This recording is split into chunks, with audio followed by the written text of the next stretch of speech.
everybody? Welcome back on into the Space Cowboy Show. I'm your host, Ricardo, and we have to talk about the travesty that was the Sunday Night Football game against the Minnesota Vikings. The Cowboys dropped to 6-7-1 on the year by a final score of 34-26.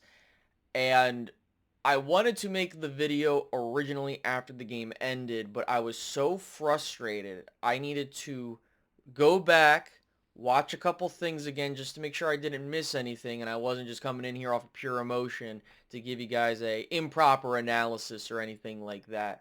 Not saying I was doing anything crazy, but I appreciate your patience on that. Before we get into it, if you can like, comment, subscribe, hit the notification bell, and subscribe, that'd be greatly appreciated. Also, please be sure to go check out the other shows on the Creshman Media Network, as the show is powered by Creshman Media. So with that out of the way, let's go ahead and talk about this game against the Vikings. Now, when we were going into this game, I didn't put a whole lot of thought into what the Cowboys needed to do to win because I thought that you should be able to beat a team like the Minnesota Vikings. They're mathematically eliminated from the playoffs.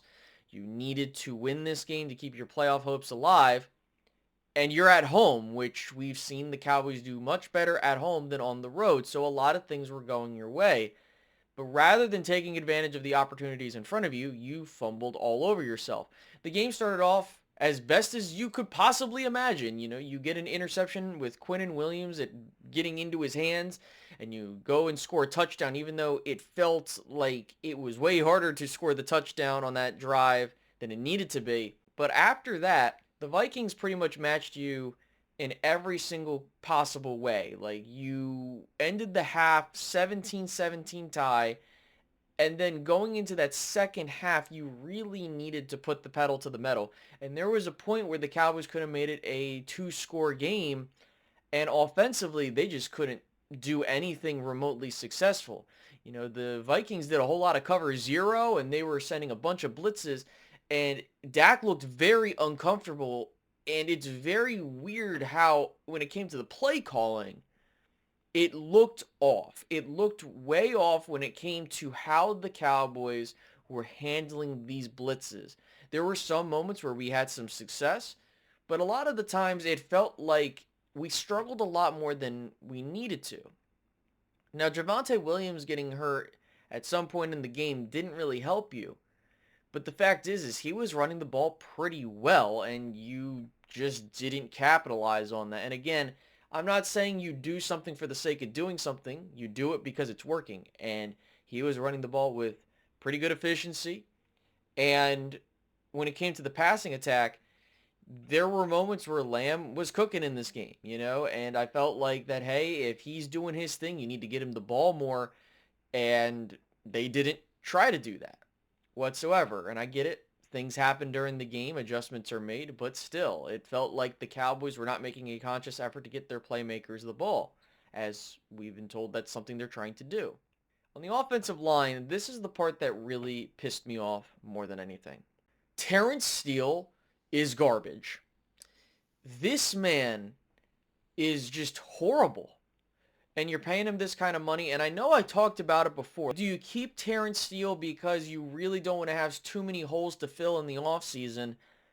But to be honest with you, you should just get rid of him. Like, Terrence Steele was responsible for so many pressures on Dak Prescott. It was not funny. And there were a couple plays where he showed minimal effort, and that's what irked me more than anything. There was a couple plays where Dak was scrambling, or we're running the ball that way with Terrence Steele, and he's just showing no effort whatsoever to try and keep the play alive, to try and, you know, hey, here's my guy, or hey, you know, Dak's scrambling, let me try to do. He's just standing there. Like, what are you doing? Do something. You look like you don't want to be there. Like, come on, man. And that's exactly what gets on my nerves, is like, if you're not showing effort, I'm going to be even more irritated at you. And Terrence Steele has struggled pretty much all year.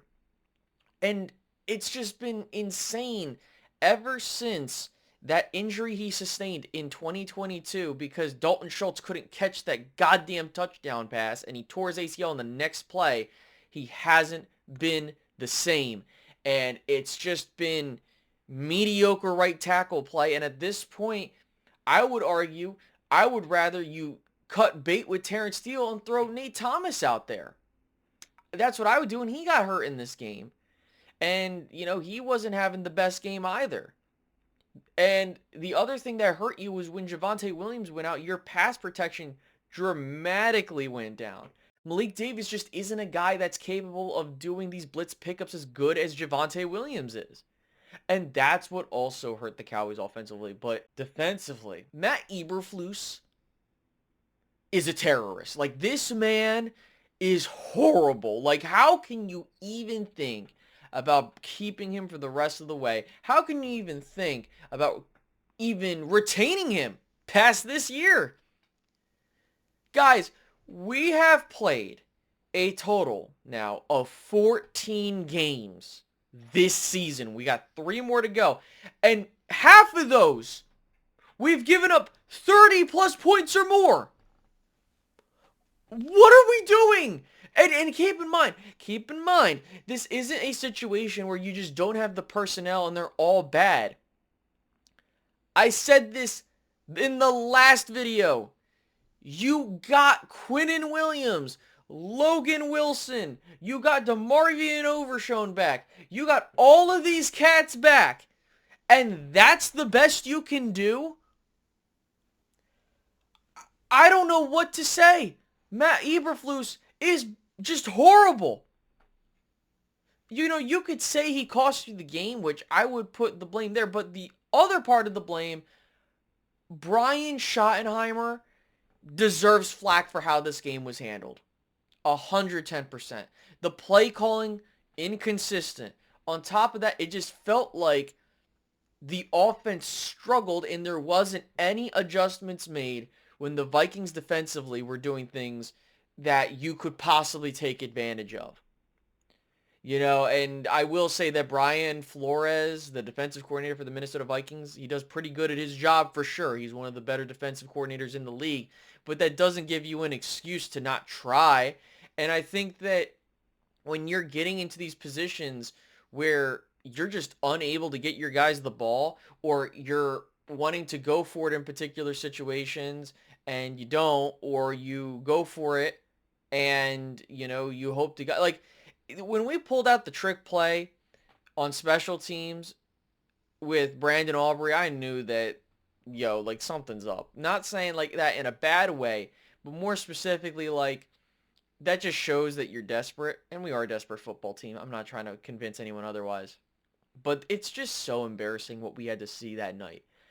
And moving forward, just as a little side note, I'm not going to talk about what we need to do to beat the Chargers or the Commanders again, or even the Giants again. There's no point in doing that. The season's over. The season is over. There's no point in discussing what we need to do to win football games, because mathematically, while the Cowboys still have a chance, they're pretty much eliminated. You got eliminated by a team that was already eliminated in your own house, and in the most embarrassing way possible. It is what it is. I understand that Quinnen Williams got hurt later in the game, and that really just changed the complexion of how you were doing things defensively, but still, that's no excuse. Like, you were able to stop the run pretty effectively in this game, but in the passing attack, you just couldn't do anything. There were moments where guys were wide open, and we were like, what is going on? Like, there's no safety help. The corners are being burned. Kalen Carson's trash, because I cannot believe that we're being forced to be put in these positions because Trevon Diggs has an attitude problem, and it's just such a mess, and I'm just wanting the season to be over. Let's try and get a high draft pick and call it a day. That's just where I'm at right now, guys, and I'm sorry if it sounds like a defeatist attitude. It sounds like I'm just giving up because I don't care. Like, let me ask you this. What is the point in playing anymore? Because we've seen the same stuff happen. I've talked about these last 4 games.